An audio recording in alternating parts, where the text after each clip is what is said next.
মুন্সিগঞ্জের শ্রীনগর উপজেলার পশ্চিম সিংপাড়া কবরস্থানে আবারও কঙ্কাল চুরির ঘটনা ঘটেছে।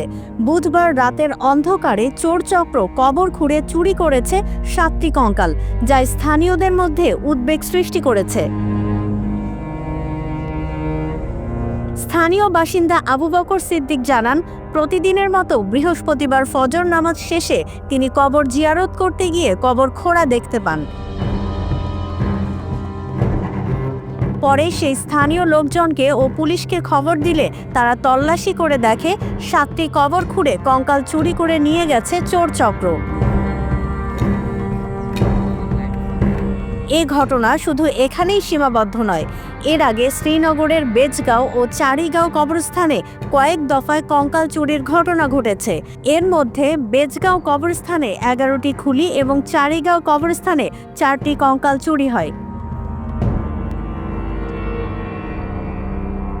গেল 2 সপ্তাহের ভেতর চতুর্থবারের মতো আবারও শ্রীনগর উপজেলায় কবর খুঁড়ে কঙ্কাল চুরি হওয়ার ঘটনায় উদ্বিগ্ন সেখানকার মানুষরা।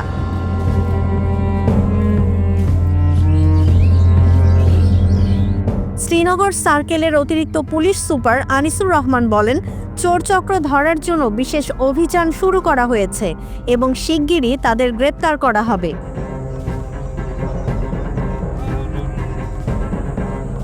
এ ধরনের ঘটনার পুনরাবৃত্তি স্থানীয়দের মধ্যে আতঙ্ক সৃষ্টি করেছে। তারা দ্রুত চোর চক্রের গ্রেপ্তার এবং নিরাপত্তা ব্যবস্থা জোরদারের দাবি জানিয়েছেন।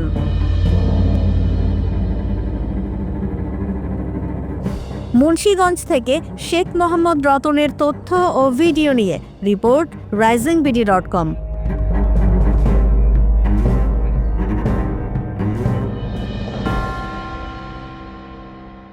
দেশ জুড়ে তোলপাড় ওয়ালটন ফ্রিজ কিনে হতে পারেন মিলেনিয়ার।